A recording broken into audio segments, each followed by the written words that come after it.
definitiva. No sé si alguno de los chicos de hoy no estuvo. Cualquier cosa me avisa. Por las dudas, bueno, igualmente es más simple que yo les diga, porque seguramente no me conozcan, porque soy profe yo generalmente turno tarde, pero bueno, voy a dar esta cátedra. Ah, que de hecho, claro, la última vez no, la primera vez que nos vimos, no estaba definido el asunto. Ese mismo día a la noche Vanessa ya me confirmó que me quedo también con la cátedra esta de la noche, así que bueno, ya quedamos fijos. Así que vamos a ver seguido. Nos vamos a ver por acá, me parece, porque evidentemente por el momento, por lo menos por un mes más, no retomaremos. Hasta el 30 de abril tenemos mínimo, después veremos. Pero bueno, acá estamos, como les decía el otro día, para si hay chicos nuevos, con esta materia no tenemos inconvenientes, si es todo virtual, mejor, no hay drama, porque es totalmente teórica, así que no hay mayor problema, así que estamos como queremos. Bueno, les voy a poner la presentación que dejamos el otro día, vamos a retomar, hacer un breve repasito y ya arrancamos con la temática nueva para terminar lo que son las fases del desarrollo evolutivo de Erikson y entrar con Piaget para tener otra visión también de otro tipo de autor.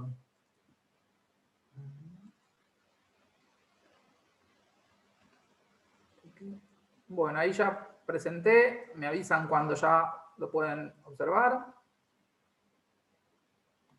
Lo vemos. Bueno, genial. Vamos a dejarlo entonces ahí, así yo puedo ver también un poquito. Vamos viendo. Bueno, la primera placa que vimos el otro día, vamos muy por arriba si no perdemos tiempo. Hay un pantallazo general de lo que era el desarrollo psicomotriz, que hablaba de cómo se estudiaban los cambios de los individuos a lo largo de la vida en cuanto a su desarrollo, no solo tomando la parte motriz, que es lo que habitualmente se trabaja desde la parte física o de la educación física o de la parte que trabajamos en el área los que estamos en este ambiente, sino que también desde la parte también cognitiva, emocional, psicológica y demás, como un todo al individuo, ¿no? Y teniendo en cuenta que considerando esos patrones vamos a brindar una calidad superior de educación y vamos a tener una llegada aún mejor en nuestros alumnos, independientemente de la edad que tengan, conociendo también en cada estadio, en cada edad más o menos en qué etapa evolutiva se encuentra, qué características nos brinda y desde ahí poder abordarlo con un poco más de argumentos, ¿no?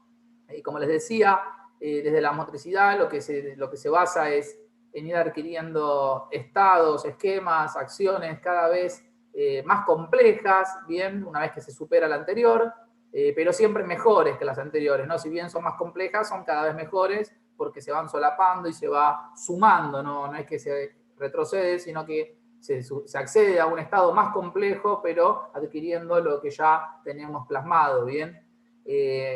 Hablábamos, ¿qué más? A ver acá. Bien, esto ya lo vemos recién. Vamos a pasar a ratito a la segunda, así seguimos con el repasito.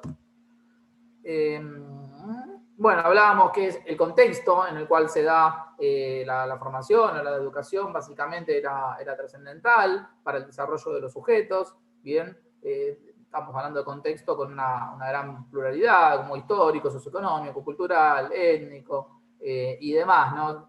No se desarrollaban de la misma manera, habíamos hablado, una persona, un individuo, en un contexto particular que en otro, bien, depende en el contexto que se encuentre, iba a tener una mejor evolución o una más rápida tal vez evolución o una más lenta porque también está mucho en juego el tema de no solo las costumbres, las etnias, las razas, sino también la parte del acceso, de la accesibilidad y demás y lo que tengan al alcance, bien, entonces eso influía mucho.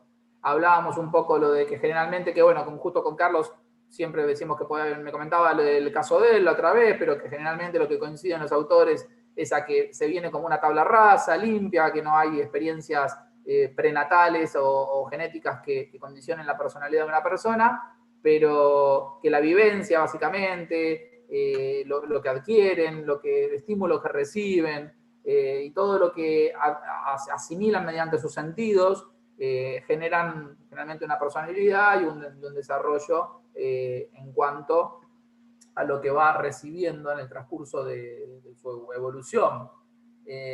Hablábamos un poquitito que la diferencia entre individuos respondía a diferentes experiencias de aprendizaje, había surgido el tema creo que con ustedes, no me acuerdo si con los chicos de la tarde, el caso de Schwarzenegger y demás, que depende quién lo había educado a algunos hijos mellizos, si la madre o el padre, en el caso de Arnold, había una diferencia significativa, y eso nos daba la pauta de eso, ¿no? Que las experiencias de aprendizaje son trascendentales en la formación de un individuo. Llegamos, y acá habíamos entrado el otro día, que creo que llegamos a la etapa 3, 4, no recuerdo bien, ustedes ahora me van a decir mejor, pero creo que habíamos quedado en la etapa 3 o en la 4, si no mal recuerdo. Lo que hicimos acá, yo les voy dando un pantallazo con Erickson, de lo que piensa, de lo que opina, de lo que traslada Erickson sobre el desarrollo cognitivo, y después hoy también vamos a terminar hablando un poquito de Piaget, que es un poco más amplio, más explicado y demás. Sí. Hasta la etapa 3 vimos. Hasta la 3, ¿no? Perfecto. Sí, porque justamente le hacíamos coincidir con el tema del jardín de infantes. El jardín de infantes, exacto. Ahí me da pie Carlos para hacer ese enroque con que generalmente las etapas de todos los autores están bastante relacionadas con las etapas de formación educativa. Piaget, ahora cuando entremos en eso, van a ver que también Piaget por ahí podemos decir como que es más contemporáneo, porque toma más las etapas que se están utilizando en la actualidad, donde los chicos se escolarizan por ahí un poco más temprano también, por las distintas costumbres, vieron de los hábitos que hay hoy en día de vida, ¿no? Que los padres, antes generalmente la madre se quedaba en la casa y se quedaba con los chicos, y el padre era el sostén de familia. Hoy en día fue evolucionando eso, fue cambiando, y los chicos a veces a edades más tempranas empiezan a escolarizarse desde una sala de 2, por decirlo de una manera, o hasta en jardines maternales a meses de vida, ¿no? Fue una cuestión de necesidad lógica que los padres necesitan salir a buscar el sustento. Pero bueno, encuadrándose en esto rápidamente, sí, Erickson era uno de los que tomaba la etapa prenatal como una etapa puntual, ¿no? O sea, marcada. Piaget habla un poquito de eso, pero ya empieza a hablar a partir del 0 años. La etapa prenatal, obviamente, que era desde la concepción hasta el parto. Rápidamente repasamos, se forman los órganos, la estructura corporal, y decíamos que era muy vulnerable a las influencias ambientales incorporadas por la madre, donde habíamos hablado muchito del tema de las voces que reconocía del padre, de la madre, de la música, de la alimentación que le brindaba la madre, de toda la parte socio cognitiva de la madre, cómo estaba en cuanto a su estado, un embarazo tranquilo, un embarazo nervioso, un embarazo angustioso, cómo repercutía todo generalmente en las criaturas, o mismo los malos hábitos a veces de la madre, como también trasladaba en algunos casos a problemas futuros de asma o respiratorios. Más que nada los problemas pulmonares son los que más se adquieren por malos hábitos de la madre durante el embarazo.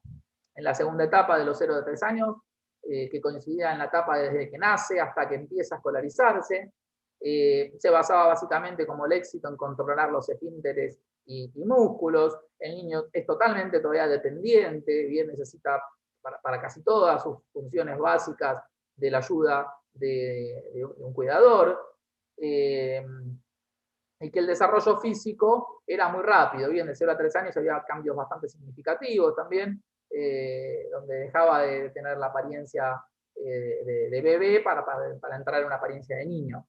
Y por último trabajamos la etapa de primera infancia, que coincidía con la etapa de educación inicial, más o menos, lo que sería el jardín, de 3 a 6 años, donde los chicos comenzaban a relacionarse, ya tenían estímulos con otros chicos. Hay chicos que de 0 a 3 años, si los padres no tienen una vida social muy activa, están bastante como resguardados de las relaciones. En cambio, una vez que comienzan la educación formal, se empiezan a relacionar, a socializar, mejoran las habilidades motrices y también la fuerza, porque también su cuerpo va adquiriendo fortaleza, y claramente que eso los lleva a ser más independientes. Bien, la necesidad los lleva a ser más independientes.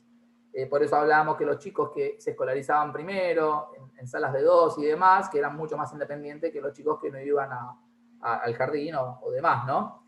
Pero no tenemos que descuidar que en esta etapa todavía tienen un comportamiento egoísta y egocéntrico, no están preparados todavía para empatizar con los demás, entonces piensan que son el ombligo del mundo y bueno, y por eso tienen este tipo de perfil, ¿no? No es nada malo, simplemente es algo natural, normal, es una acción, es una etapa evolutiva que está atravesando y que, como toda etapa evolutiva, salvo que haya algún problema, como habíamos hablado la otra vez, por decirlo de una forma, puede ser madurativo o lo que sea, se iba a solapar y iba a dejar esa etapa de egoísmo y egocentrismo para progresar a una etapa más social. Ahí quedamos la otra vez. Ahora lo que vamos a retomar es la cuarta etapa, ¿bien? Con respecto, vamos de a poquito, porque yo vieron que hablo bastante rápido y mucho y como un loro. Ya les dije que el que quiera interrumpir, preguntar,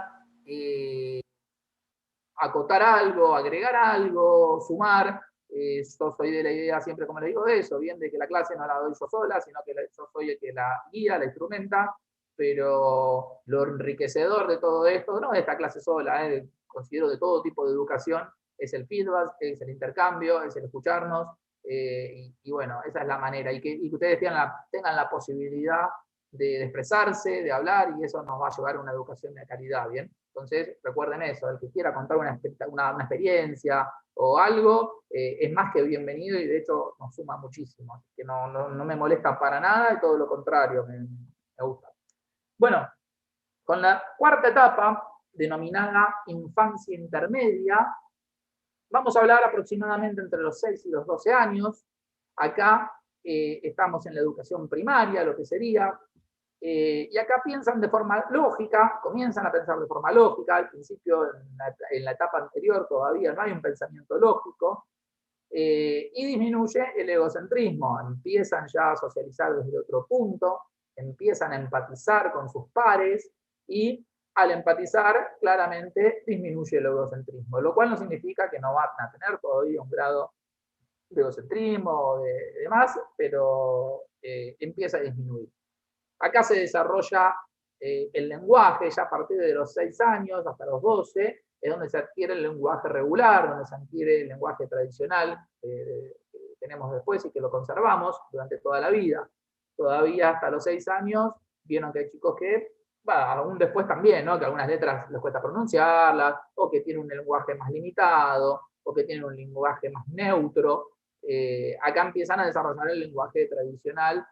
Más que nada, el lenguaje neutro, vieron que últimamente está muy ligado a la tecnología, a los youtubers, a los videos, a los dibujitos, está bastante ligado a eso, ¿no? Luego el chico, una vez que empieza a adquirir más años, más experiencia de vida y demás, ya hace la diferencia entre lo que es recibir un lenguaje de otro tipo, de otra cultura, además, pero saber que el suyo, en el ámbito que se encuentra, en la cultura que se encuentra, es otro, y se empiezan a expresar de la manera más tradicional que al menos nosotros nos desarrollamos. Y acá se crea la autoestima, bien, en esta etapa. Por eso, siempre yo le digo lo mismo, tenemos que ser muy prudentes con lo que decimos, con los chicos, con las criaturas, con las cosas que sugerimos, con las cosas, porque a veces un simple comentario tonto de un adulto con un hijo, con un alumno, con lo que sea, que se piense que es insignificativo, porque para el adulto lo es, porque tiene otro desarrollo cognitivo, en una criatura que está creando su autoestima, su personalidad, puede tener una implicancia negativa. Por eso siempre tenemos que dar lo mejor de nosotros y tratar de medir las palabras con los chicos y las cosas que decimos, porque tienen un alcance que no sabemos a dónde deriva. ¿Bien? Como etapa número 5, vamos a mencionar acá una etapa que se llama la de adolescencia, una etapa muy importante también y muy trascendental, que coincide con la etapa de educación secundaria, de entre los 2 y los 20 años aproximadamente. Acá lo más importante es que hay cambios físicos rápidos y significativos, y que se inicia el camino de la búsqueda de la identidad propia. Lo de los cambios físicos rápidos y significativos, ¿a qué lo pueden asociar ustedes? ¿Algunos se da maña? ¿Se le ocurre? ¿Cómo dijo, profe? Lo de los cambios en esta etapa, rápidos y significativos. cambios físicos, ¿a qué lo podemos asociar? Al desarrollo hormonal. A la pubertad, básicamente, la etapa de la pubertad. ¿Bien? Es una etapa donde hay cambios físicos muy significativos, ¿bien? Porque en las etapas anteriores hay cambios físicos también rápidos, pero tal vez no tan significativos, ¿bien? Porque se va creciendo, se va evolucionando físicamente, en fuerza, en tamaño, en altura, pero en desarrollo muscular tal vez, pero no los cambios que encontramos en esta etapa, donde toda la pubertad, todo el desarrollo, trae muchos cambios diferentes, únicos en la etapa de la vida, ¿no? Donde empiezan a desarrollarse sexualmente, donde empiezan a adquirir particularidades diferentes, las vellosidades, el desarrollo de los genitales y demás, lo cual psicológicamente también tiene una implicancia importante. Y también como se desarrolla toda la parte sexual, básicamente, está muy ligado también, como decías recién vos, con toda la parte hormonal. ¿Bien? Entonces hay una revolución de hormonas importante en el cuerpo y sabemos las consecuencias que trae, como cuando una mujer está embarazada también, hay un cambio hormonal tan grande que tenemos que tener esas consideraciones. ¿Bien? Y con el tema de que inician el camino de la búsqueda de identidad propia también, por eso es una etapa donde hay que escuchar a los chicos, donde hay que andamiarlos, pero donde hay que escucharlos, ¿bien? No hay que imponer las cosas, sino que hay que trabajarlo a la par. Por eso es tan importante que lo tengamos en consideración esta etapa, ¿bien? Es una etapa donde al estar creando su identidad y todo, son muy permeables a adquirir patrones del exterior, ¿bien? Por eso los chicos en esta edad de la adolescencia son tan influenciables en las drogas, en la mala alimentación, en las enfermedades alimenticias, están creando su identidad, entonces algo que le vendan, que lo va a hacer mejor, que lo va a hacer más lindo, todo eso es influenciable. Por eso también en esta etapa hay que tener también mucho cuidado con lo que se le dice, con su cuerpo, con su vestimenta y demás, porque puede tener una repercusión fuerte. Como acá, ahí la mayoría de los autores acá terminan, porque abarcan más que nada hasta la adultez, ¿bien? Termina la adolescencia.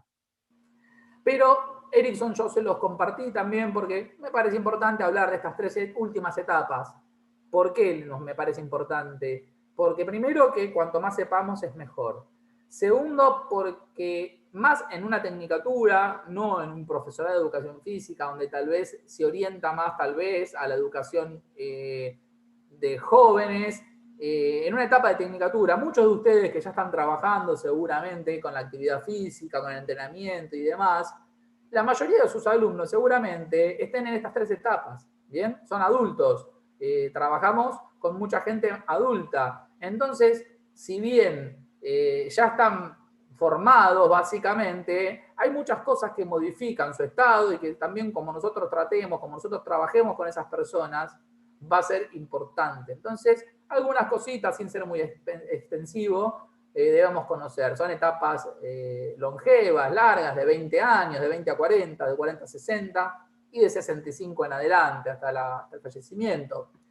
Se llaman etapas de adultez, una es temprana, una es intermedia y una es tardía. Perdón. Te escucho. Hay una etapa adulta temprana de 20 a 40, la otra es de 40 a 60. Sí. Y la otra de 65 en adelante. En adelante. ¿Por qué no es la etapa intermedia hasta los 65? Y mirá, eso habría que preguntarle a Erikson. Él lo rotuló dentro de estos años. Quedan 5 años de una vida que no se sabe qué es. Sí, lógicamente. Pero bueno, como te decía, Carlos, esto viste que no es matemática. Entonces, las edades, de hecho... Seguro. Como para encuadrarnos, siempre yo lo que digo, ¿no? Porque ya hablamos anteriormente de que hay gente que accede a los estados en otro momento, y no en el mismo año. No, ya tiene 61, pasó. No es necesariamente haya pasado. O tiene 38 no, y... Ya sé, claro. coincide con la jubilación de la mujer y del hombre, los 60 a 65. Bueno, exacto, sí, depende del ámbito laboral, sí. Yo me jubilo antes, por suerte, pero bueno, sí. Depende del trabajo de cada uno, va por ahí. Pero Pero si eso que dijiste, después lo vamos a tocar a lo último porque es una etapa trascendental, la última, del 65 en adelante, más que nada por el tema que mencionaste vos, el tema de la jubilación, que ya ahora lo vamos a tocar un poquito. Bueno, vamos a la primera adultez, que es la temprana, de 20 a 40 años. En esta etapa, por eso le digo, hay muchas personas que se casan o se juntan, o sea, hoy en día ya no se casa tanto la gente, pero bueno, se formalizan básicamente, generalmente, suelen tener hijos, terminan de desarrollar la identidad propia y todo lo que sería la capacidad intelectual, ¿bien? Habitualmente, vuelvo a insistir, hay gente que empieza con su formación profesional después de los 50 años, o sea, esto ya le digo, no, vuelvo a insistir, perdonen si soy repetitivo, no es matemática, pero la mayoría de la gente en ese periodo es donde tiene una educación universitaria, terciaria o lo que sea, y donde comienza a superar su capacidad intelectual. Bien, es una edad muy intensa, es una etapa muy intensa porque es donde ya uno es adulto, bien, donde uno tiene muchas responsabilidades y donde comienza a tener responsabilidad que dependan de él, gente que dependa de él y demás, como el caso de tener hijos y demás. Entonces, bueno, es una etapa intensa, por decirlo de cierta forma, donde estamos en la plenitud, por decirlo, de la vida. Se habla de los 40 años como el pico de la vida, ¿no? Debido a eso, ahora cuando entremos en la segunda etapa de adultez, vamos a mencionar el tema de lo que es la crisis que se llama de los 40, que por ahí lo habrán escuchado. Hasta los 40, entre los 20 y los 40, es una etapa de plenitud, ¿bien? Donde se adquiere generalmente casi toda la parte económica, donde se trata de construir una casa o tener una casa, si se puede, o sea, es una etapa muy fuerte de mucho trabajo, donde el hombre, la mujer, está activo muy fuertemente laboralmente, porque está vital, porque está lúcido, porque está en la mejor etapa productiva de su vida, podemos decirlo. ¿Bien? Con la etapa que sigue, que es la adulta intermedia. Sí. Perdón. Suele decirse que en esa etapa, a los 40 años, es donde se llega al punto máximo de la escala de lo que puede llegar uno. Se suele decir, ¿viste? Algunos, como vos decís, no es matemático, es el pico. Pero a los 40 es el pico, se habla. Precisamente porque coincide con la expectativa de lo que sería la mitad de vida. ¿Bien? Es como que más o menos se dice, a los 40 años llegaste al pico. De ahí empieza la montaña a bajar, en teoría. Por eso se genera esa crisis que se habla de los 40. ¿Bien? Y ahí entramos en la etapa de adulta intermedia, entre 40 y 60, donde muchas personas se replantean el sentido de sus vidas, comienzan a sentir los primeros deterioros de la salud física. Por eso es la crisis de los 40 precisamente. Primero, porque se habla de que ya psicológicamente uno empieza con el reloj a contar en contra. Es como que ya sabemos que es muy probable que nos quede menos vida de lo que hemos vivido ya. Y eso a muchas personas aterroriza o les causa mucho conflicto. ¿Bien? Se habla, por eso digo, hay gente que puede vivir más de 80, como hay gente que va a vivir menos de 80, pero en la generalidad se habla como ese pico de los 40 productivo y que a raíz de ahí se empieza la decadencia. Por eso es donde la gente también les explicaba, se replantean el sentido de su vida, ¿qué hice hasta esta altura? Llegué al pico, bueno, ahora empezamos a bajar, ¿a dónde estamos? ¿A dónde estamos parados? ¿Bien? ¿Qué conseguimos? ¿Qué logramos? Laboralmente, afectivamente, económicamente, o sea, ¿a dónde estamos parados? ¿No? Y es es un replanteo intenso. Y también con el tema, que es fundamental, lo que dice mucha gente, que a partir de los 40 años empiezan los achaques, ¿bien? Empieza el deterioro, como decía acá. Uno hasta los 40 años es un superhéroe, se siente vital, se siente joven, no tiene dolores, ve bien. Obviamente que no, siempre sabemos que hay particularidades, pero no pasaría como mayormente. Ahora, a partir de los 40, dice como que ahora te golpeaste y te dura una semana, la otra vez te dolía 5 minutos. Ahora tenés que usar lente porque ya no ves de cerca. Ahora esto, ahora, bueno, empieza todo eso. Y para gente que por ahí tuvo una vida hasta los 40 años sin mayores complicaciones, sin mayores deterioros, empezar a sentir los primeros desgastes que te están dando la pauta de que empezaste en la curva descendente, es importante y hay que tenerlo en cuenta cuando trabajamos con ese tipo de personalidad, ¿bien? Entonces a tenerlo en cuenta. Y para no expandirme mucho y a terminar en esta primer clase con las etapas de Erikson, para luego en el segundo bloque arrancar con Piaget, vamos a hablar de la adulta tardía, ¿bien? Que es los 65 años en adelante. Y acá hablamos de que si bien muchas personas siguen gozando de una buena salud física y mental, comienza la decadencia y la aceptación del fin de la vida, ¿bien? Entonces, ¿a qué vamos con esto? La primera parte que habla de que hay gente que sigue gozando de buena salud física y mental, bueno, acá nuestra intervención es trascendental para que esto se pueda realizar, ¿bien? Si una persona no lleva una vida más o menos prolija, más o menos saludable, a partir de esta edad, de los 60, de los 65 años, no hay chance, no se escapa, ¿bien? Del problema. Vos podés tener una vida totalmente insaludable, descontrolada y demás, y por ahí hasta los 40, 40 y pico de años, todavía tu organismo responde bien, entonces la podés llegar a llevar, la podés, no significa que la lleves. Ahora, si llevaste una vida que no trabajaste bien tu salud, tu estructura corporal, tu alimentación, tu liberación de estrés y demás, en esta etapa de adultez tardía vamos a pagar la consecuencia. Por eso es tan importante la intervención que tenemos que hacer nosotros en la educación y en la formación de las personas para poder llegar a esta etapa lo más saludable posible. ¿Bien? Y acá sí, chicos, acá no hay muchas más vueltas, acá comienza realmente la decadencia, ¿bien? Y la aceptación del fin de la vida. Acá ya sabemos que nos está corriendo la parca, ¿bien? Que no queda mucha más vuelta. Podemos vivir un poco más, podemos vivir un poco menos, podemos gozar de buena salud, pero sabemos que no nos queda mucho más vuelta, ¿bien? Inevitablemente ya arrancamos. Dice Agustín. Tranqui. Por eso tenemos que tener buena vida, bien buena dentro de todo. Pero a ver, después de los 65 no te van a quedar 50 por vivir. Bien, ojalá. Pero lamentablemente no lo es.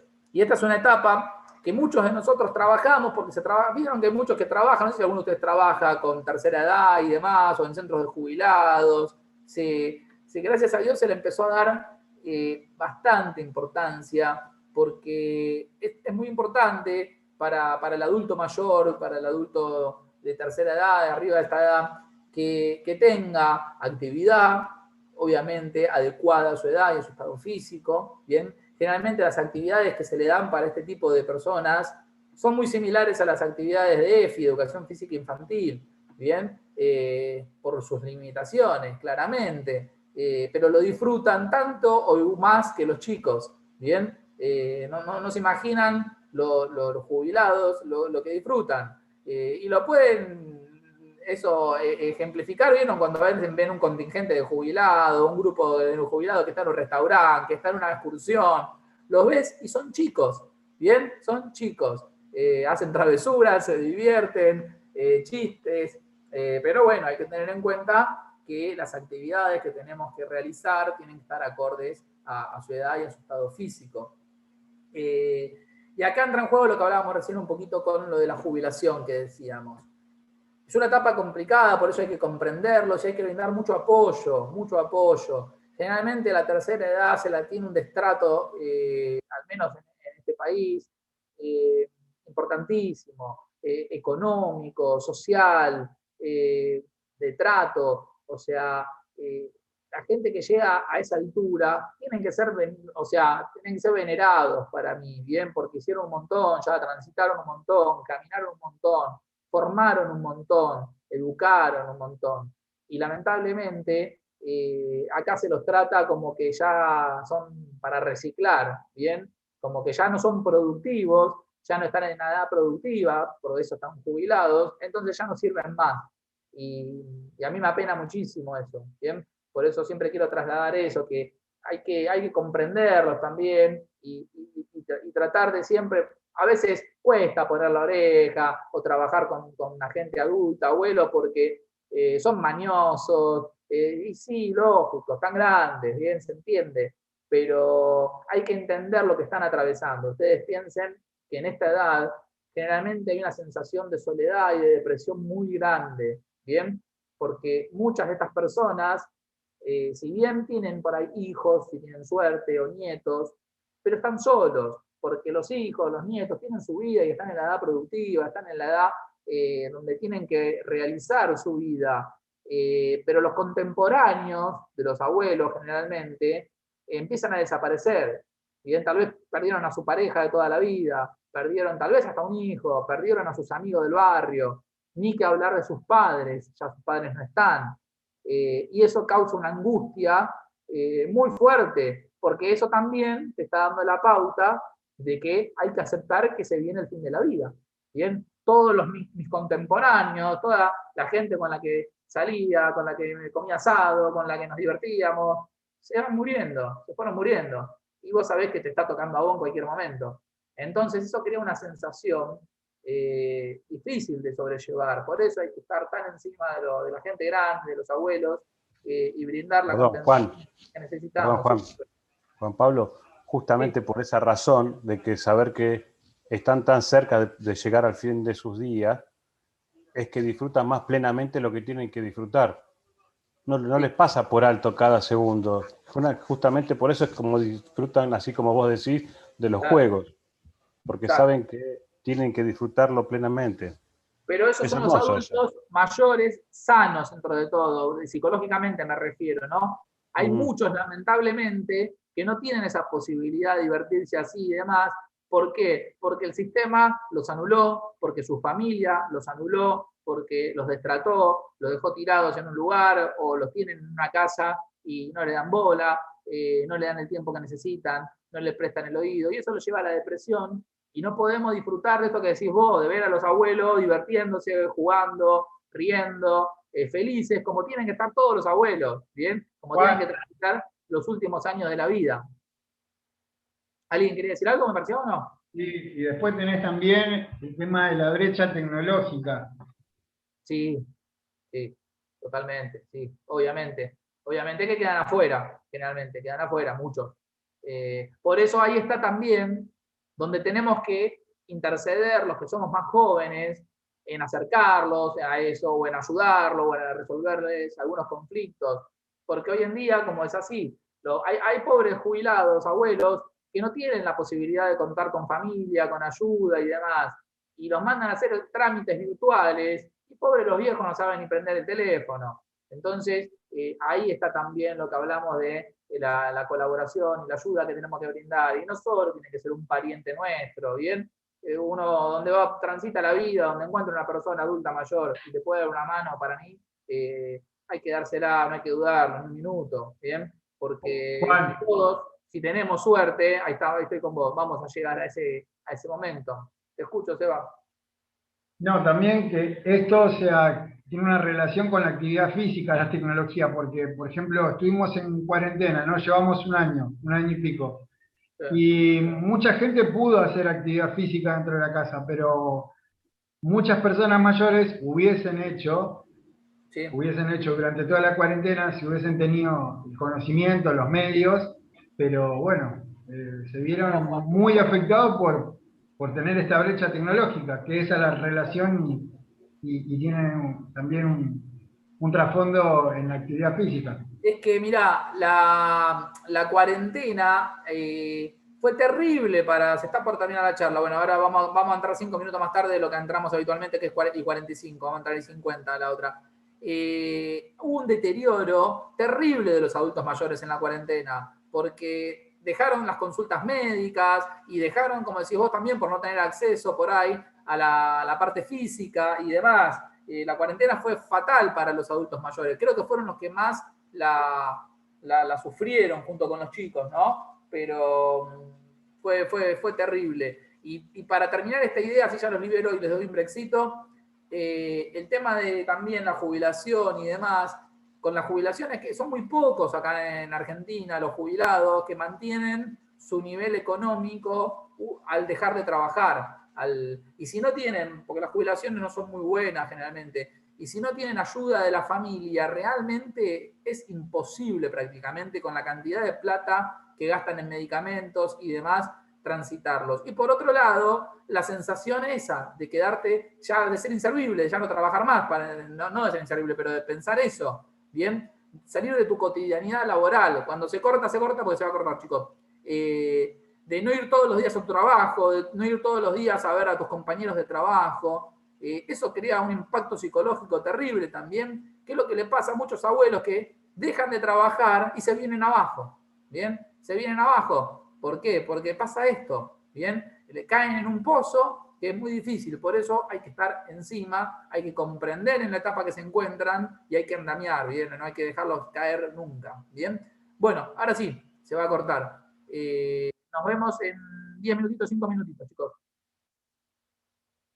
Sobre Piaget, no sé si alguien quiere aprovechar para preguntar algo, para compartir algo. Ya todavía no.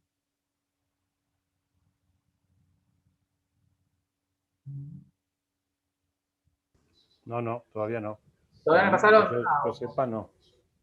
Ok, después le pregunto bien a Vane, porque creo que ya las tenían, así que después, si no se los pasan, el jueves próximo yo ya le consigo la fecha, así ya las tenemos. Bueno, ahí terminamos con Ericsson. Vamos a arrancar ahora, ahí estamos, con lo que sería, lo que le llaman la teoría, básicamente, de Piaget sobre el desarrollo humano, el desarrollo cognitivo del niño. Lo divide Piaget en 4 periodos, bien, a diferencia de Ericsson, que lo trabaja en 8. Vamos a hablar de unas generalidades de lo que expone Piaget antes de empezar con los 4 periodos. Piaget habla de que las etapas del desarrollo infantil se producen en un orden fijo en todos los niños y en todos los países. ¿Bien? Que esto es un poquito cuando iniciamos la presentación de la cátedra el jueves anterior, lo habíamos hablado. ¿Bien? Lo que afirma Piaget es eso. Se produce un orden fijo, no se solapan, no se saltean, ni nada. Simplemente que tiene que concluir una etapa para poder arrancar la otra. ¿Bien? Tiene que estar superada esa etapa para arrancar la otra. Pero que se da en los niños en todos lados por igual. La única diferencia, como les decía, es que tal vez haya algún pequeño, exacto, intercambio en el tema de las edades, bien, pero que no es significativo, como yo les decía, no es que, como hablábamos la otra vez, va a adquirir un esquema superior un chico a los 6 y el mismo esquema lo va a adquirir a los 22, otro. No hay tanta diferencia, excepto, vuelvo a insistir, las situaciones particulares que ya entrarían dentro de lo que sería la educación especial. Y ahí es lo que dice después, no obstante, la edad puede variar de uno a otro, pero es más fácil que se aprendan las habilidades cognitivas también a determinadas edades, por eso es que también se educa a determinadas edades, ¿no? Piaget niega la existencia de conocimientos innatos, él dice que se construye el conocimiento a través de la interacción con el medio, bien, que es el medio quien determina básicamente el conocimiento, bien, con el que interactúa el sujeto. Y que para la construcción del conocimiento es indispensable la acción del organismo, pero no toda acción conduce a conocimiento. Estas deben tener regularidad, organización, metodicidad también, bien, periodicidad.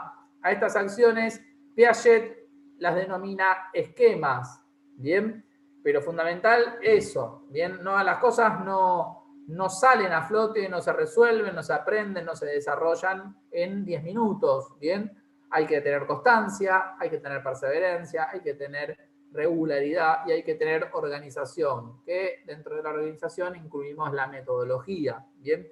Si las cosas, por eso siempre las personas generalmente que están con el rol de transmitir, de formar y demás, tienen que tener metodología, porque si vamos de una punta a otra jugando constantemente, sin una relación, sin un seguimiento, se hace muy difícil de captar y de incorporar, ¿bien? Por eso las cosas se deben de ser organizadas, prolijas y metodológicamente para que el contenido llegue y para que el conocimiento se pueda obtener de manera más positiva, más óptima, ¿bien? Acá tenemos la presentación de lo que son las 4 etapas que vamos a desarrollar. ¿Bien? Tenemos una primera etapa que le denomina el periodo sensorio-motor, que abarca del nacimiento a los 2 años de edad. Por eso, ¿se acuerdan cuando antes le decía que iba más a lo contemporáneo, que ayer dieron? Ya ahora toma como hasta los 2, como que después de los 2 ya empiezan a escolarizarse y entran en el periodo de 2 a 7, básicamente donde terminaría la educación inicial, del preoperacional, para pasar luego a un periodo que se denomina concreto, que abarca de los 7 a los 11 años, básicamente educación primaria, ¿ven? Y un periodo que se denomina formal, de 11 años en adelante hasta aproximadamente los 19, que sería el periodo de educación secundaria. ¿Bien? Son los 4 periodos que desarrollan las etapas del desarrollo cognitivo de Piaget. Y acá les puse unas fotitos de Piaget con una frase que me parece importante, es parte también de lo que yo les hablé al principio, ¿bien? Cómo me gusta educar a mí y demás, ¿no? Que el objetivo principal de la educación es crear personas capaces de hacer cosas nuevas y no simplemente repetir lo que otras generaciones hicieron. Me parece que esta frase es importante, hay que prestar atención y hay que tratar de emplearla, ¿bien? Ese es el objetivo de la educación, ¿bien? Personas capaces de hacer cosas nuevas. Si nosotros vamos a transmitir el conocimiento de forma autoritaria o de forma única y creer que es la única forma de hacer las cosas y que hay que repetir los esquemas y hay que repetir las cosas y que de esa manera te va a ir bien, estamos confundidos. Las cosas cambiaron, las cosas cambian, evolucionan, se modifican constantemente, la sociedad cambia, se modifica constantemente. Entonces la educación tiene que hacer lo mismo, adaptarse a la situación, a la contemporaneidad. Y ese es el gran error, que hoy en día, de hecho, la educación formal está atrasada 80 años. ¿Bien? Se enseñan cosas viejísimas, se sigue dando conocimientos a los alumnos en los colegios que son falsos muchas veces o que ya no están en desuso y no se le da importancia a cosas nuevas.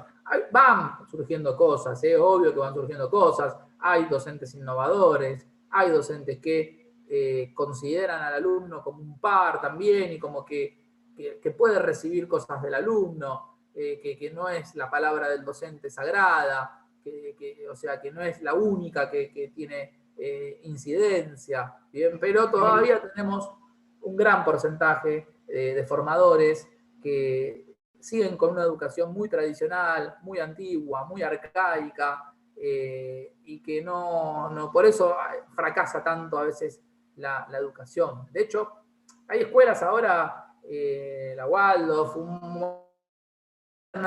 que tienen otra metodología ya de enseñanza, otro tipo de forma de educar. Yo no voy a decir si está bien, está mal, no sé, hay que ver cada particularidad, pero sí lo que está bueno es que haya variantes, ¿bien? Lo que está bueno es que haya posibilidades de escuchar al alumno. Profe, Sí, sí, te escucho. ¿estás hablando del constructivismo o no? Sí, básicamente es eso, es un constructivismo, es un feedback, es un ida y vuelta, ¿bien? No un tradicionalismo, que es como generalmente se educa en la mayoría de las instituciones, ¿bien? La idea es que se escuche, por eso que sea constructivo, que se escuche, que se le dé opinión y que se le dé libertad de acción, ¿bien? Obviamente que ahí tiene que haber un andamiaje, obviamente, ¿bien? Porque si no es un viva la pepa, no es la idea. Pero sí que hay que darle el rol que merece el educado, ¿bien? Hay que escucharlo, hay que vivencie, que se equivoque, pero para mí es trascendental, ¿bien? Porque si no seguimos acarreando los errores de educación viejos y obligando a los chicos desganadamente a formarse en muchos casos y demás. Entonces yo creo que lo enriquecedora de la educación es eso, ¿bien? Es tomar al alumno prácticamente como un par, escucharlo, que se cuestionarlo, y entre todos hacer un trabajo constructivo, como decías vos, y positivo, ¿bien? Que se termine para mí esto de la escuela, el maestro ciruela y el alumno cerrando la boca, escuchando al profe, y sin posibilidad de interactuar, sin posibilidad de contradecir al profe, Porque generalmente es así, en muchos lugares, la mayoría de los profes no lo contradigas, porque te toma de punto. Sí, Carlos, Juan Pablo, disculpa que te moleste, que te interrumpa. No, si es más de lo que estoy hablando. Yo tengo a mi hija que tiene 8 años y está cursando la primaria, ¿no?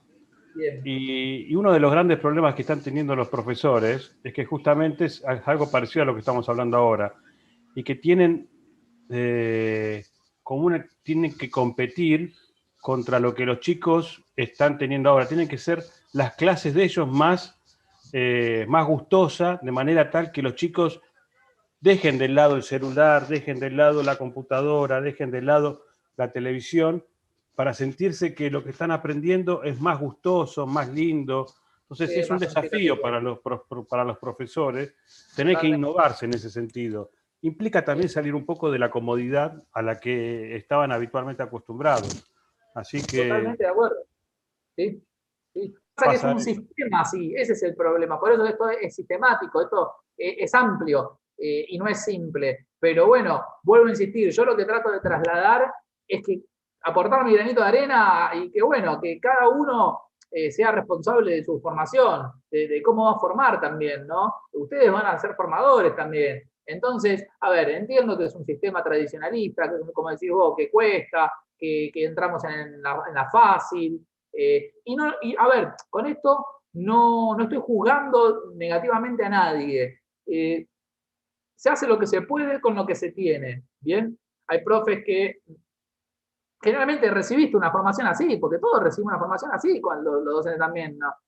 Ahora, ya hace un par de años, que bueno, en los últimos 10, 15 años que se empieza a innovar un poco, se empieza a buscar una educación más progresista, más constructiva, en algunas instituciones, en otras siguen todavía de forma muy tradicional y vertical, pero esto es muy reciente. Entonces, están nosotros también modificar eso y decir, bueno, si los otros formadores no lo hacen, pero yo considero que está bueno hacerlo, empezar a hacerlo, ¿bien? Empezar a llegar de a poquitito. Hoy somos 2, mañana somos 4, pasado va a ser 8. Y bueno, yo creo que es la forma. Lo que pasa es que la realidad de esto también, chicos, es que el docente está tan mal pago también, que entra en la cómoda, entra en, bueno, a mí me dice, yo le doy esto, al que no le gusta, que no le guste, si quieren agarrar el celular, que agarren el celular, y ya está, yo necesito la plata a fin de mes porque tengo las cuentas ahorcadísimas, porque tengo 3 pibes que tengo que dar de comer,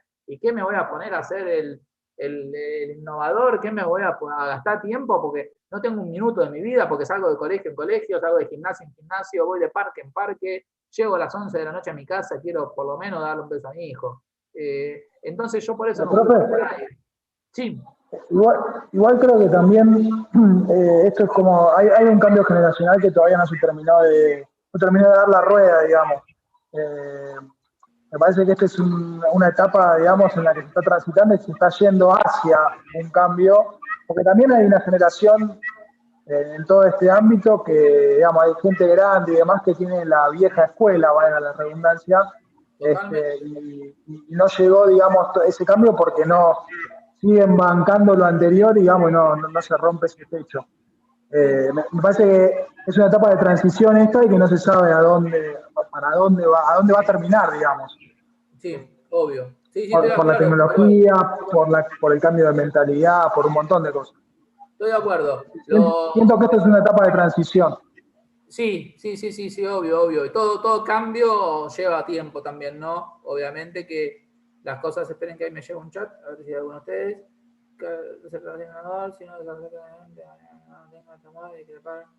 Claro que sí. Son muchas cosas, pero que bueno, que hay que empezar y que hay que animarse y que hay que probar. Pero sí se entiende que bueno, que no es simple y que lleva un tiempo. Pero bueno, es como todo, si nunca se empieza, si nunca se apuesta, si nunca se anima uno, nunca se va a dar, ¿bien? Y también, pero, profe, sí. Profe, la educación está en continuo cambio siempre. Sí. O sea, no se estanca la educación. Incluso Eso con lo que decía Carlos, creo que lo dijo, que dio el ejemplo de la hija, ellos Sí. mismos ahora, y más en la etapa del secundario, son ellos los que te obligan a tener que renovarte. O sea, Sí, no, el yo no, tema es que yo hay no, docentes que no, lo no hacen, creo Pero en esa demasiado. etapa. Pero en la etapa de secundario, digamos, en la etapa quizás en lo que no tienen quizás tanto poder de decisión y están más para absorber que para enfrentar, entre comillas, o para No, no, cuestionar. no. No, no sé, no, no. Bueno, tu postura y esa No, experiencia, porque yo tengo la mía. decisión O sea, no, es muy perdón, sí, opinable no, no te estoy también. diciendo que estás equivocado con lo que decís. No, no, nada que ver. No, yo creo que en realidad poder de decisión o decidir o querer decirte algo lo tienen los chicos a cualquier edad. Yo te pongo en una sala de 5 y te puedo asegurar que si vos llevas planificado una actividad y la mitad de la sala no te la quiere hacer, ellos mismos hacen que vos cambies esa actividad. O sea, el poder de decisión lo tienen en cualquier momento. Ahora, es un poco también lo que decía el profe, depende mucho del maestro o del profesor de adaptarse o de decir esto, bueno, lo que quieran, porque sí, quiero llegar a mi casa. En realidad, si yo te juro que escucho un maestro, un profesor decir eso, jubilate, no sé, a los 20 años, porque, o sea, Pero nada, sabes que es está lleno, horrible. ¿eh? Está lleno eso. Hay muchísimos, ¿eh? No sé, me lo llegan a decir a mí y no sé, Es no, que me muero, pero en está realidad lleno. son los mismos. Sí, sí, perdón. No, no, eso es que, y más en la educación pública.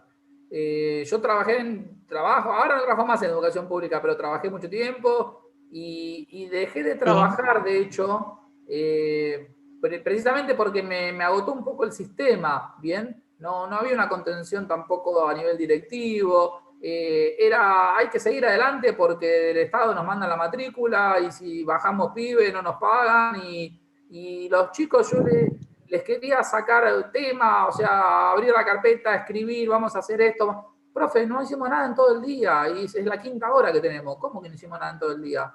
No, los profes vienen, se juntan las profes, traen un libro de Avon y se ponen a ver qué compran y me lo decían en todos los colegios. O sea, Ay, profe, hace 22 años que Tampoco, trabajo en escuela pública. tampoco pasa sí, así. sí, Y eso es muy personal. O sea, sí, es sí, muy obvio. personal. Y depende en qué Qué sé escuela, yo, no obvio. sé, mira, por ahí no te voy a decir mucho de lo que es un nivel primario porque desconozco, no trabajé nunca en primaria. Sí, he trabajado con adolescentes, pero en otro contexto. Pero en lo que es el contexto escolar, no sé, yo no tengo 5 minutos para tomar un mate o tomarme un café porque no se puede en una sala de jardín. Yo no Bueno, digo que no claro, haya sí, maestras que no lo hagan, sí, pero que jardín, sí. tampoco está mal. O sea, no me puedes decir, uy, la maestra está tomando mate. Pará, vos estás en una oficina y estás sentado comiendo galletitas. O Sí, sea, sí, ¿por qué yo lógico. tengo que laburar 7 horas y no tener, o sea, el rato como para poder tener ese recreo? Porque ni siquiera cuando hay curriculares, porque nosotras tenemos que estar ahí y tenemos que Sí, sí, sí, participar de la actividad de los curriculares, obvio, sí, ¿entendés? sí, O sí, sea, es sí. como, no sé, por ahí hay cosas No, que no se conocen Jardín es demasiado, mucho ¿viste? Lo que es más un contexto. intenso en ese sentido para los docentes, porque al trabajar encima con chicos de tan escasa edad, es como que uno no puede estar muy, viste, son muy demandantes, si trabajas en el nivel inicial lo sabrás. Eh, Sí. es otra demanda. Ahora, a nivel secundario o primario avanzado, los chicos yo trabajaba en colegios generalmente de ruralidad o de villa y no te agarraban una carpeta. O sea, y vos decís, pero viste, y yo por ahí no sé, yo trabajé mucho en la época del conectar igualdad, que les dieron la computadora y demás. Y Sí, profe, yo trabajo en la jugaba, Villa 21-24, y jugaba, pero en con chicos, Barracas. ¿no? Inicial. Sí, sí, en nivel Claro, inicial. sí, Sí, sí, sí, sí, en claro. nivel inicial. No, con chicos, es más, es mejor trabajar en esa zona, yo creo, para mí, por mi experiencia. Yo disfruté más trabajando en el inicial en colegios carenciados que en colegios de plata, sinceramente. El tema es cuando son más adultos, o no adultos, pero adolescentes. Y vos por ahí querías que dejen de jugar a la computadora y que presten atención, ¿viste? por ahí le sacabas el celular o la computadora, la llevabas a dirección, y de dirección la línea era devolverle las cosas, porque después vienen los padres a hacer quilombo, te agarran de los pelos, no pasa. Y vos decís, no, pero no puedo negociar esto. Ay, O sea, profe, le hago no te una sentiste última pregunta y contenido. salgo del tema. Le hago una última pregunta y salgo del tema porque no tiene nada que ver con lo que estamos hablando. Pero Sí. eso que vos estás diciendo, ¿no pasa en una escuela privada? Un pibe de privada no te contesta mal y te dice, déjame, pues estoy con el celular, ¿vos quién sos para sacármelo? Te manda a mi papá, Sí, que es es abogado. probable, sí, es probable. Claro, Sí, es tal probable. cual. Mira, la explicación pasa por otro lado. O sea, ahí la directora lo que te dice no es dejalo que juegue porque después vienen los padres y me cagan a piña. No es esa. La explicación es dejalo que juegue porque viene el padre y me hace un quilombo y no me pone la cuota. O sea, la triste realidad es esa. Pero bueno, todo, fíjate que reúnan lo mismo. Sí, es, Bueno, la misma situación en otro contexto, nada más. totalmente, o sea, Bueno, cambia el volvemos. contexto económico ahí, básicamente, pero los problemas siguen estando, no es que desaparecen, es más, de hecho hay muchos más problemas, por eso yo siempre digo, yo prefiero trabajar en zonas de muy poco nivel adquisitivo que en zonas de muy alto nivel adquisitivo, porque lo sufrí mucho más siempre. Bueno, Sí, volvemos a lo mismo, a la claro, capacidad que tenemos que tener nosotros para totalmente, renovarnos nosotros y que los alumnos nos presten más atención a totalmente. nosotros, más que a los teléfonos o a lo que sea.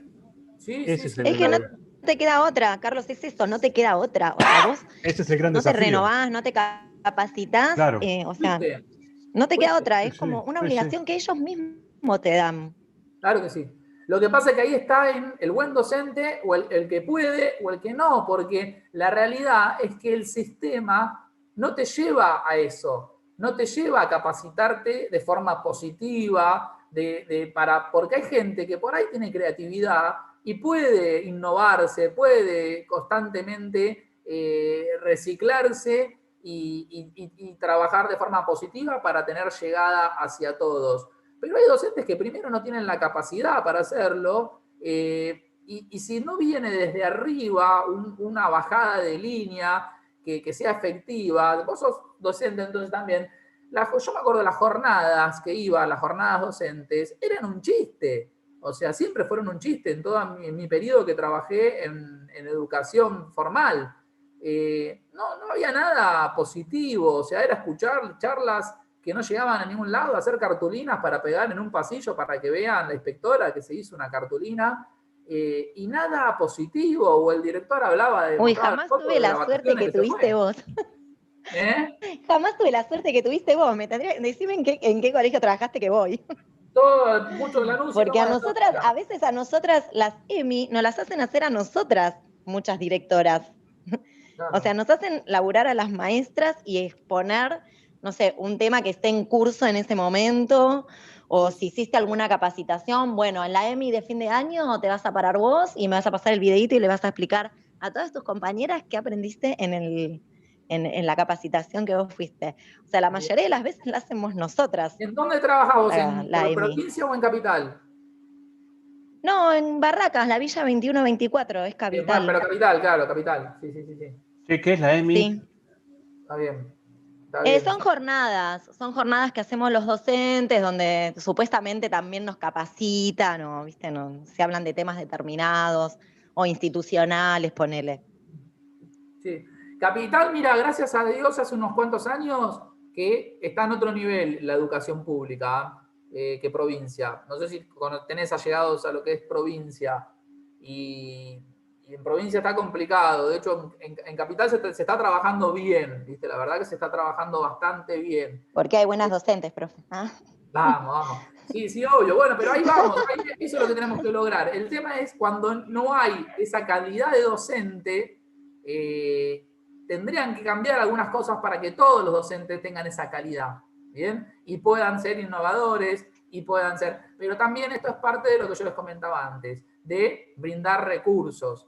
Porque ¿qué le vas a exigir a un docente que está laburando todo el día y cobra 30 lucas por mes en un colegio que no tiene aire acondicionado, que no tiene ventilador, que no tiene estufa. No, sí, quizás no importa lo que cobremos, pero yo te digo que abro mi armario después de todo un año de pandemia y no tengo nada. Le pedimos, por favor, a las 22 familias que yo tengo de los nenes, de que por lo menos una témpera cada uno y un pincel por cada nene, porque abro el armario y no tengo nada. O sea, lo que cobro no me importa. Por eso te digo que se hace difícil. Estoy en la carrera porque me gusta. Tener los recursos. Si vos no tenés los recursos, se hace difícil ser innovador, se hace difícil ser creativo, porque si tampoco tenés el recurso económico, cuesta, ¿entendés? Por eso te digo que, bueno, es todo un proceso que, bueno, que esperemos que se vaya acomodando. Lo que sí podemos hacer nosotros es nuestra calidad profesional. Eso no hay recurso económico que no lo modifique. Entonces, a esto es a lo que apuntaba yo, a tener esta posibilidad, ¿bien? Y como cerrando esta placa, lo que decía eso, a poder permitirse eso, a poder permitirse darle una educación de calidad a un chico, al escucharlo, a que participe, a que pueda diferir con el docente y sin embargo seguirlo apoyando y no hacer una cruce en la línea, en el cuaderno, para le voy a bajar un puntito. O sea, todavía hay lugares que se sigue conservando eso y que el alumno por ahí después tiene miedo a interponer al docente o algo porque sabe que después la pasa mal, ¿bien? Y estas son rezagos que van quedando de la educación vieja, bien tradicional. Pero bueno, lo bueno es que yo creo que en algún momento se va a ir acomodando y al menos, bueno, no se puede lograr con todos, bueno, con los que tengamos cerca tratemos de ir por ese lado, ¿bien? Y de dar una ecuación de calidad y de integración, ¿bien? De empatía con el alumno, de intercambio. Creo que por ahí va hoy en día el asunto. Yo creo que esos chicos que no nos prestan atención o que quieren jugar con la computadora, con el celular en medio de una clase, evidentemente, como decía también Carlos, lo hacen porque no está llegando el docente. Bien, no le está brindando algo que le interese. Ahí está el tema. Y para brindar algo que le interese, hay que escuchar. Bien, hay que escuchar bien qué quieren, hay que estar atento a eso. Si no escuchamos al alumno, si no lo tenemos en cuenta en las decisiones, en los proyectos de cátedra, en los proyectos institucionales, si no tenemos en cuenta lo que quiere el alumno, nunca vamos a poder llegarle. Entonces, vayamos por ahí. ¿Qué hora es? Y 20. Bueno, otro cortecito de 5 y entramos en el tercer periodo, chicos. Ahí ya lo dejo liberado 5 minutitos. Quería comentar sobre el conductismo y el constructivismo que estábamos hablando. Sí, que seguramente lo que estaba diciendo la compañera, hay profesores que son excepcionales y que apuestan a una educación más constructivista, pero la media o la mayoría, inclusive el sistema, sigue siendo conductivista. Yo estudié en el CENAR, ¿sí? Y los profesores que tuve en el CENAR eran todos conductivistas. Se paraban y la clase era de élite, o sea, vos tenías que estar ahí, escuchar, y el examen tenía que ser 100% de acuerdo a lo que ellos habían dado. El que cambiaba una palabra no aprobaba. Tal cual. Sí, estamos de acuerdo. Yo al menos yo, no hablo por mí. Eso es bueno. Estoy de acuerdo. Claramente que hay gracias a Dios, de docentes que, bueno, que no van por ese lado, ¿no? Pero la realidad es la generalidad, a lo que hablamos a veces, pasa mucho por ahí, ¿viste? Como que es lo que decís vos, lo escucho a diario yo, me lo dicen mucho los alumnos. De hecho, generalmente se sorprenden mucho con mis clases, todo, me agradecen y demás por eso, precisamente, por el espacio que por ahí yo les brindo de escucharlos o de que puedan disentir con lo que yo digo y que yo me lo tome a bien, o sea, que no me lo tome a mal. Y el tema de eso, de entender que todos aprendemos constantemente, o sea, yo por más que sea el profesor o que yo estoy aprendiendo constantemente, el docente que no entiende eso está complicado, pero yo te entiendo porque yo me formé en muchas cosas y la gran mayoría de mis formadores también estaban en el estadio que me contás vos, como que es así y callate la boca, o sea, y más en lugares de alto rendimiento y demás. Y por otro lado, ¿qué pasa con eso también? El alumno se va bloqueando después. ¿Por qué? Porque no quiere ni opinar, no quiere ni participar, se desgana, y cuando uno aprende de forma desganada o algo porque sabe que si no lo va a tomar a mal el docente o algo, no aprende nada.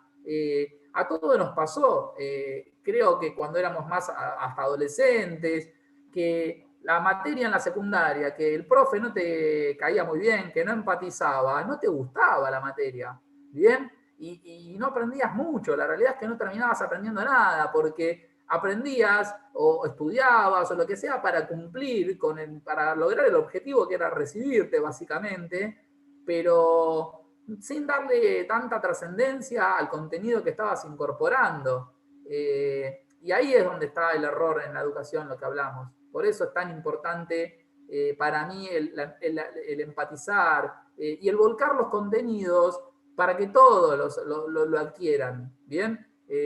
Por eso yo siempre trato de bajar también los contenidos de una forma simple, de una forma clara. A veces hay muchos docentes que consideran que siendo complejos, siendo difíciles, o sea, siendo difícil de llevar su cátedra, como que eso da prestigio al docente. Y eso es conductivista, como decís vos. O sea, no se gana el respeto, no se gana la empatía desde el miedo, sino que se gana desde la par, ¿bien? Desde la igualdad y desde sentirse cómodo en una cruzada. Ahí es donde uno va con ganas de estudiar, ahí es donde va uno con ganas de aprender y donde realmente asimila, ¿bien? Yo considero que pasa por ahí la educación. A veces se pierde tiempo, que no se pierde tiempo, yo digo que se gana tiempo en charlas y demás, que llegan mucho más al alumno que seguir un alineamiento estructurado y que no te podés correr de ahí porque hoy tenés que dar este tema y porque hoy se va a dar esto, y el tiempo te lo marca un poco el grupo, ¿bien? Yo puedo dar la misma cátedra en 5 grupos diferentes y nunca vamos a ir a la par, porque el tiempo no lo marco yo. Hoy se dio para charlar mucho de otras cosas, vamos charlando y se va dejando atrás contenido, que después se va a ver, obviamente, y es parte de lo mismo. Los tiempos pueden variar, pero hay que afianzar el conocimiento. Así que sí, comparto lo que decís vos, pasa mucho. Pero bueno, ¿qué va a hacer? No queda otra. Ahí ustedes, ¿qué están viendo en pantalla? Mi reflejo negro. Bien. Está bien, porque ahora vamos a poner un videito. Voy a poner un videito que habla un poco de alguna parte de las teorías de Piaget, de lo que es el desarrollo de acciones que generan en esquemas, ¿bien? Que es un poquito lo que venimos hablando. Y eso, y a veces con videitos explicativos se entiende un poquito más o se cierran más las ideas y después las vamos a desarrollar en profundidad. Pero les voy a poner un videito para compartir. Si ven que no lo ven o que se traba, que no se escucha, avisen porque si no yo por ahí le doy para adelante y no lo están apreciando, ¿bien? Ahí lo voy a poner.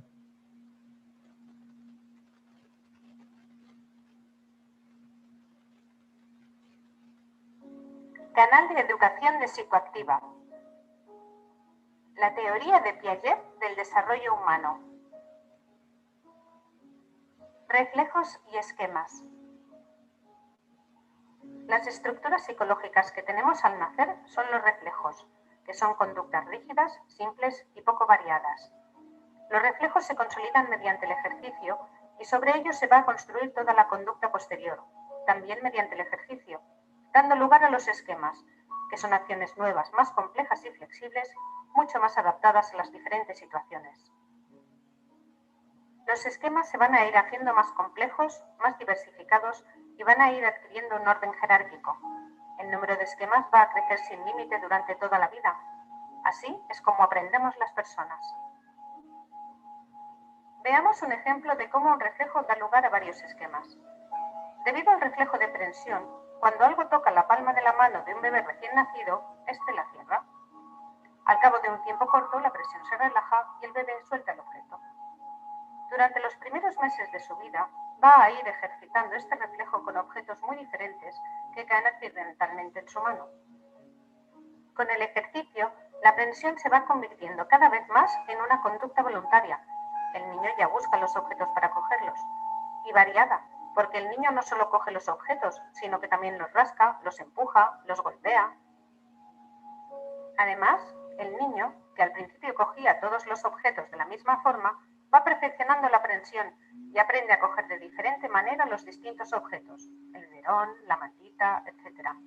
De esta manera, el bebé ha pasado de tener el reflejo de aprensión a tener varios esquemas para coger diferentes objetos. En los 2 primeros años de vida, estos esquemas son mayoritariamente motores, porque la actividad motora es la dominante en el niño. A partir de los 2 años, el niño utiliza cada vez más los esquemas mentales, que no tienen acciones externas. Mediante el ejercicio se producen nuevos esquemas por modificación o por combinación. Veamos la modificación.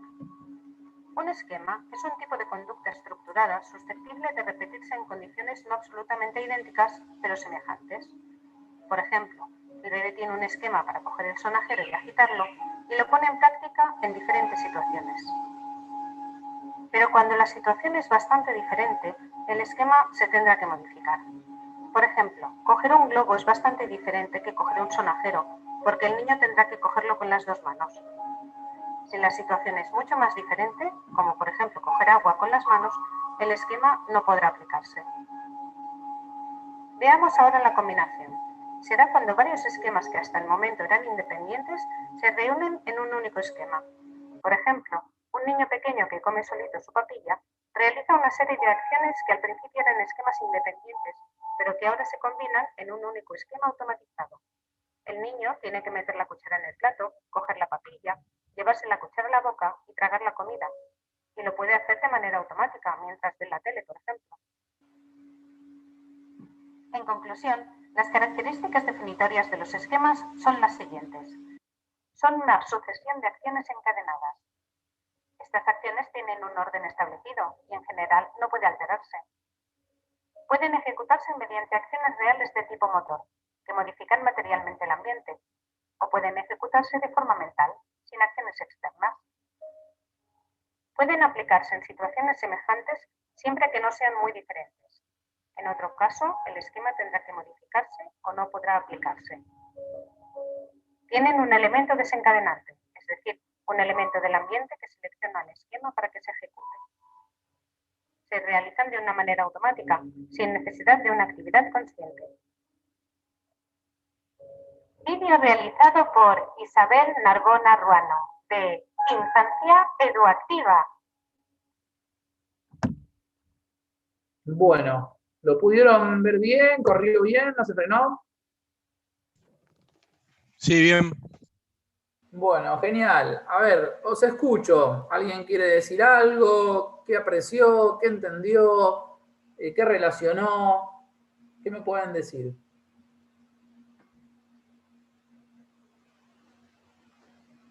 A ver si escucho alguno. Se me entrecortaba un poquito el audio. ¿Se te cortaba un poquito, Carlos? Se me entrecortaba un poquito el audio. Mirá. Pero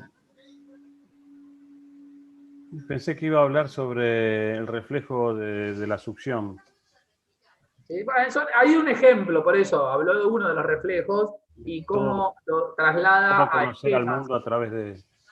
Claro, hay varios reflejos arcaicos que lo podemos mencionar, algunos y demás, pero ahí él hizo un paralelo con el reflejo de aprehensión y cómo va evolucionando las acciones, van solapando acciones de mayor complejidad para realizar esquemas y que esos esquemas determinen una acción motora que se automatice y que se utilice por el resto de su vida, ¿bien?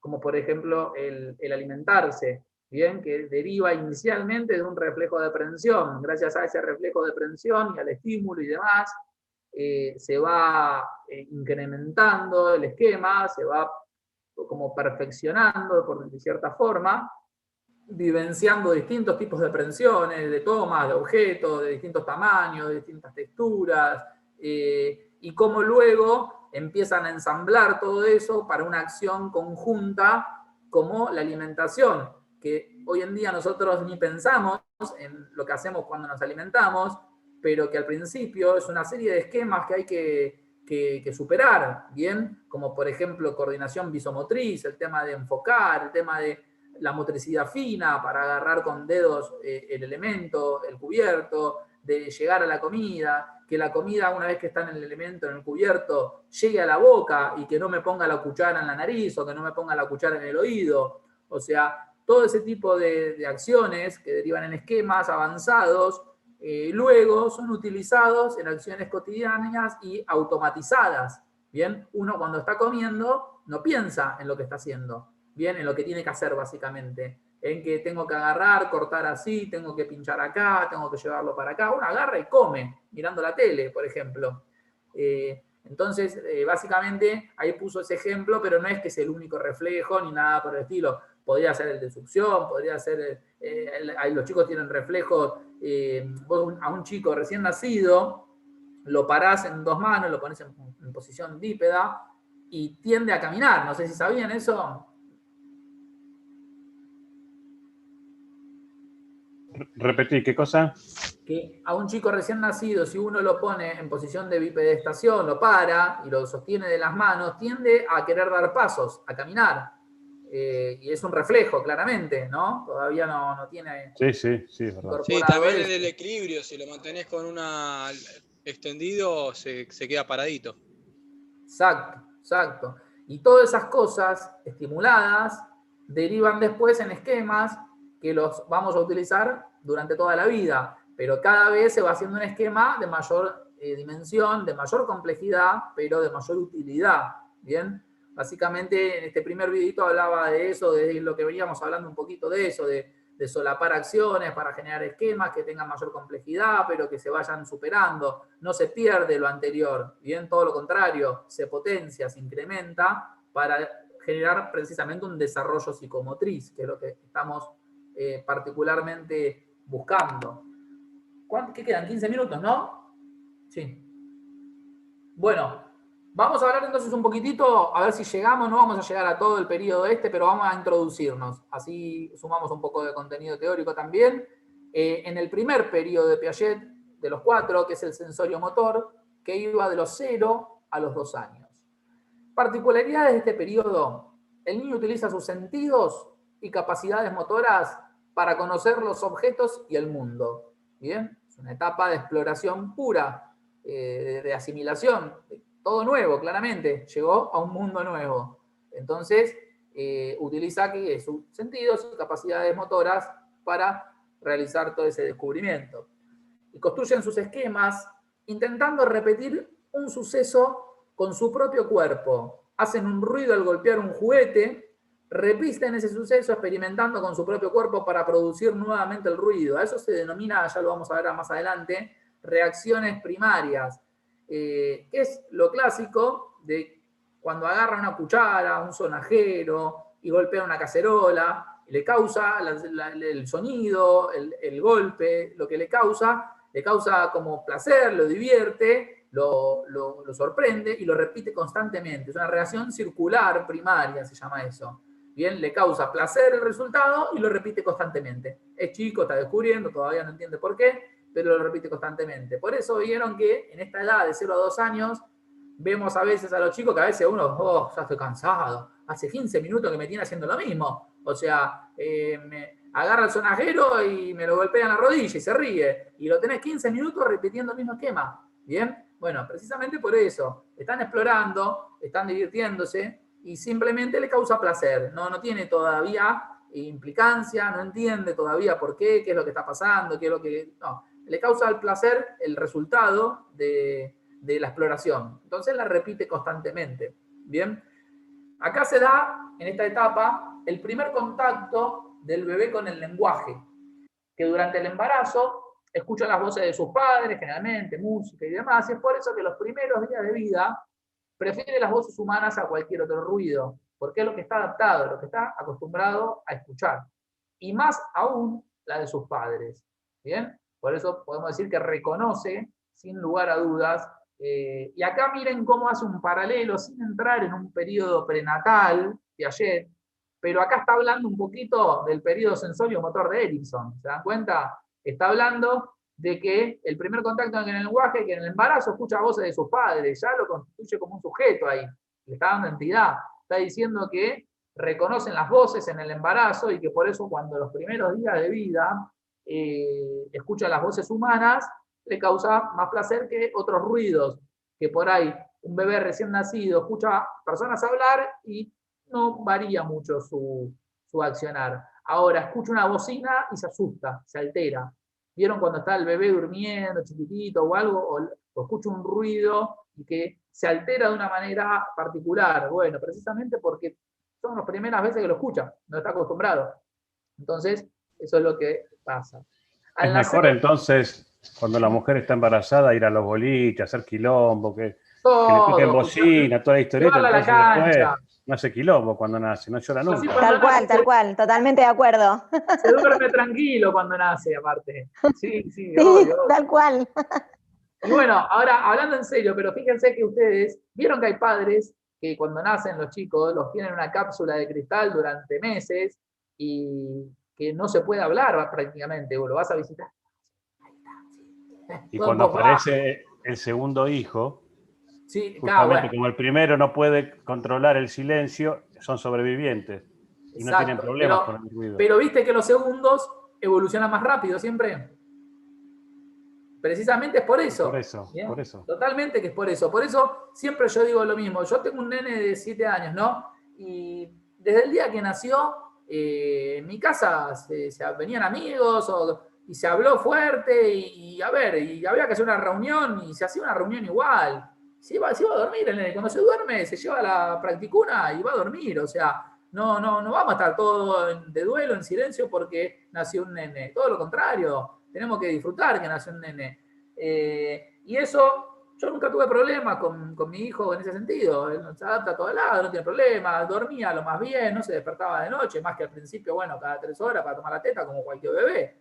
Pero eso ahí es donde los padres transfieren muchas cosas, ¿no? Y no acostumbrás, no le das el proceso de acostumbramiento. Si no lo dejas al nene que escuche un ruido, y sí, va a tener 7 años, va a escuchar una bocina y se va a sobresaltar, se va a poner loco. Entonces, tienen que experimentar, ni más ni menos que tienen que experimentar. Obviamente que somos adultos y conscientes, ¿no? Tampoco vamos a hacer una locura, ni le vamos a poner una sirena de policía al lado del oído a máximo volumen a ver que se acostumbre. O sea, tampoco lo vamos a traumatizar, pero sí situaciones tradicionales. Yo entiendo que si el bebé está durmiendo, no estemos a medio metro todo cantando una canción de cancha a los gritos, dejémoslo que descanse, pero podemos estar tranquilamente charlando en un tono acorde.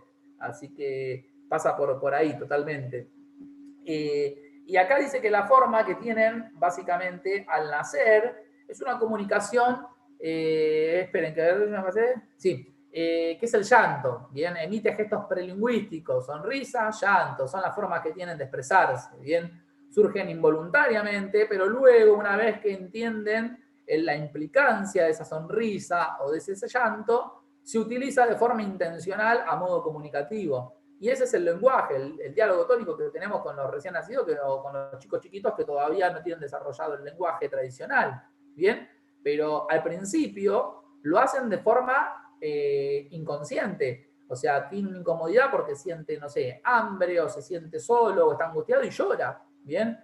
Y generalmente en ese periodo siempre tiene la asistencia de una persona adulta que esté, sea padre, madre o quien sea, que trata de satisfacer esa necesidad para que deje de llorar. Entonces el chico aprende rápido, somos animales de costumbre, aprendemos muy rápido. Si tenía hambre y lloró porque está angustiado, porque tenía hambre, pero vino la mamá y le dio la teta. Entonces él ya sabe que si tiene hambre, llora, viene la mamá y le da la teta. La primera vez lo hace inconscientemente, la segunda tal vez, después lo empieza a hacer a propósito. Y es una forma de comunicación. Se está expresando, se está comunicando. Lo que pasa es que todavía no está preparado psicomotrizmente para hablar, pero ya lo está haciendo, simplemente que con otro tipo de lenguaje. Y lo mismo sucede con la sonrisa. ¿Bien? Él genera una sonrisa y ve también el diálogo tónico de los padres, la expresión de la cara de los padres, de la gente que está cerca, de felicidad, de alegría, y ya sabe que si genera una sonrisa va a generar una devolución de las personas que tengan cerca, de la misma manera. Entonces ahí comienza esa forma de comunicación inicial que tenemos con los chicos. A los 6 meses comienza básicamente el balbuceo, empiezan a emitir los primeros sonidos, y las primeras palabras serán en torno a los 12 meses, donde empiezan a decir papá, mamá, el nombre del hermanito, el nombre del perro, algunas cosas que son más, las que más escuchan, básicamente, ¿bien? Las que más estimulan, porque, como dijimos, somos fruto de los estímulos que recibimos, ¿bien? Entonces, lo que más va a pronunciar, las primeras palabras que va a pronunciar, son las que le estimulan los adultos. Y esto, como todo les digo, chicos, a ver, puede que empiece a hablar un poquito antes, a decir palabras, o tal vez hay chicos que pasan un par de meses más de los 12 y que todavía no emiten palabras, ¿bien? Pero bueno, en promedio se habla que al año empiezan con las primeras palabritas. Tío Carlos. Ah, ya te tiene ahí con el tío Carlos, ¿no? Está bien, está bien.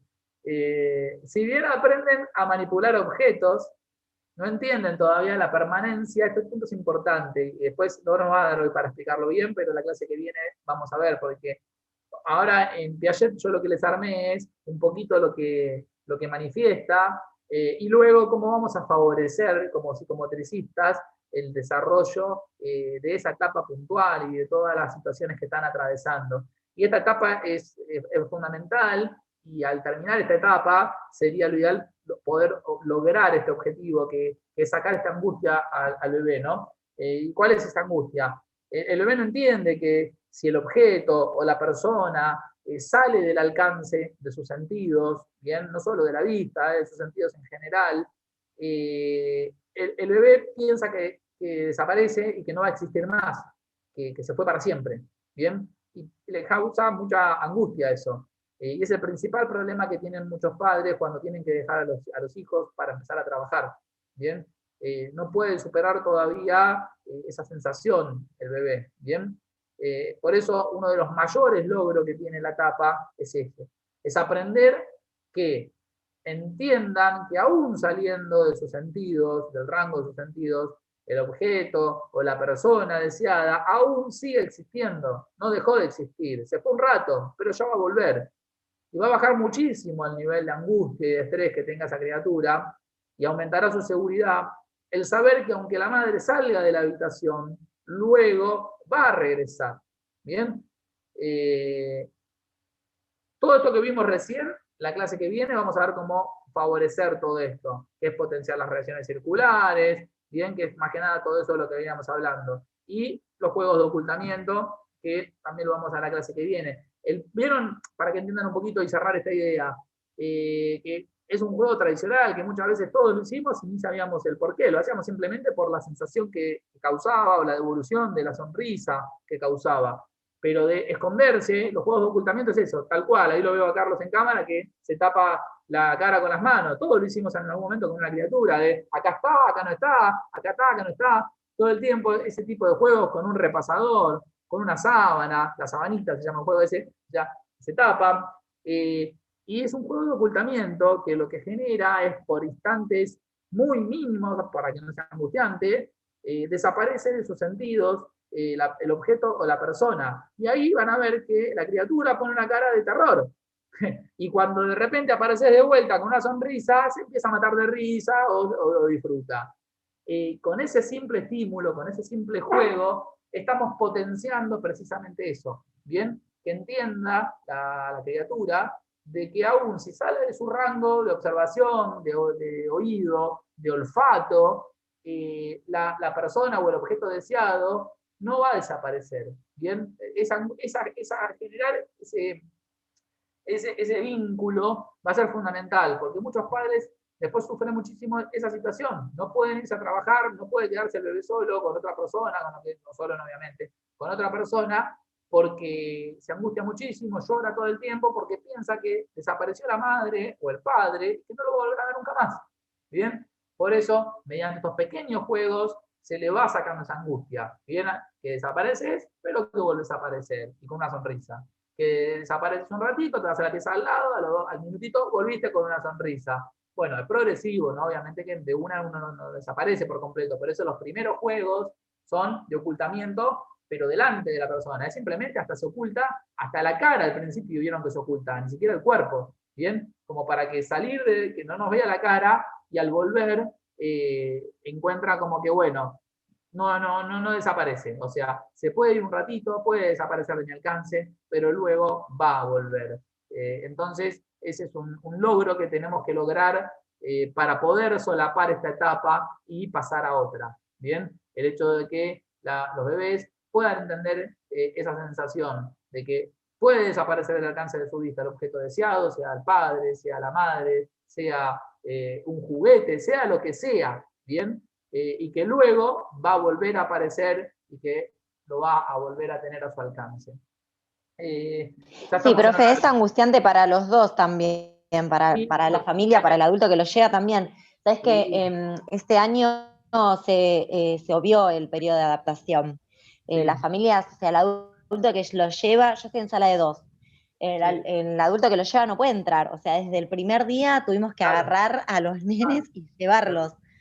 Y, o sea, ese periodo, toda esa etapa que vos estás diciendo, este año no se hizo. Claro. Sí, no, ¿Profe? Fatal. Sí. Perdón, una consulta. Sí, horrible. Con los objetos que utilizan para dormir, viste que muchas veces dicen, no, este nene, si no tiene este osito, no se duerme hasta que no... O sea, ¿esas cosas son positivas o a la larga terminan siendo negativas? Sí, son objetos de transición. Claro, exacto, el objeto de transición. Mirá, negativas no son, o sea, porque le brindan eso, por eso, como ahí decía ella, es un objeto de transición, la palabra te lo dice, o el quitapena, le llaman, no sé si escucharon hablar del quitapena, o el quitangustia, es reemplazar un poco eso, es decir, bueno, es el premio consuelo, bueno, no vas a estar con tu mamá ahora mientras dormís, pero tenés el osito que te gusta a vos, ¿bien? Entonces, es parte de un reemplazo también. El tema es, como todo, que ese objeto no perdure en el tiempo y que el pibe, si tiene 20 años y no se duerme con el osito, que no se pueda dormir. Es que eso también, ese objeto que reemplaza también va a ser reemplazado. Y eso va a ser también con el panorama que cada niño tenga.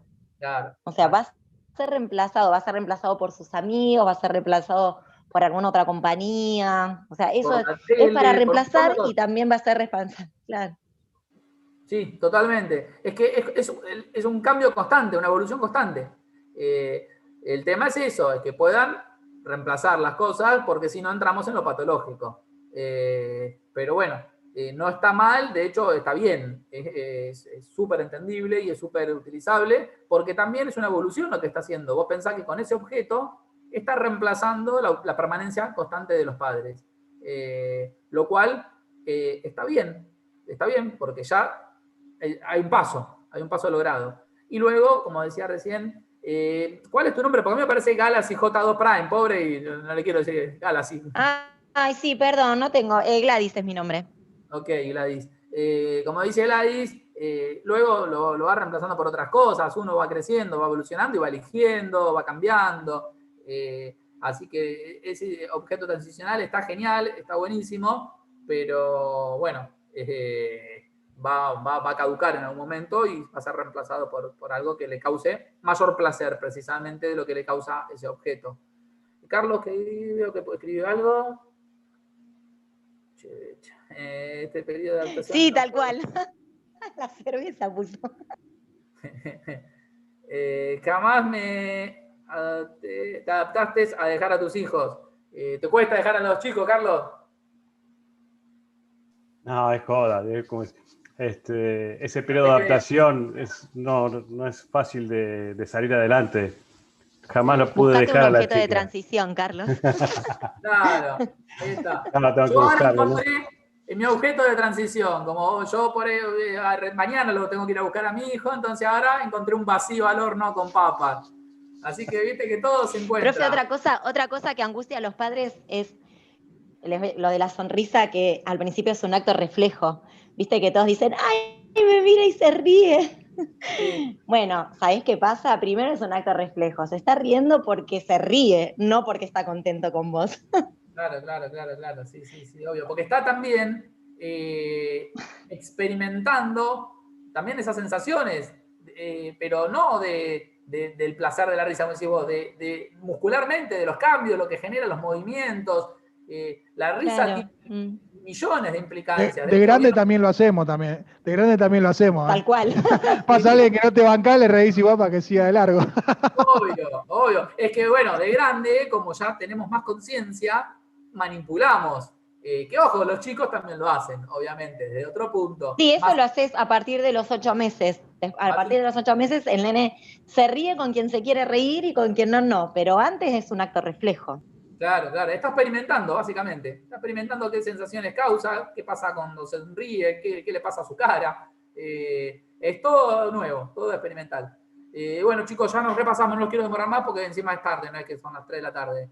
Les dejo un fuerte abrazo, gracias por la participación, por estar hasta esta hora. Nuevamente, es un placer aprender con ustedes. Así que gracias y nos estaremos viendo el jueves próximo para seguir avanzando con toda esta teoría de Piaget. Fuerte abrazo para todos y para todas y nos veremos el jueves, chicos. Hasta luego, descansen. Chao, profe, nos vemos. Chao, buen fin de...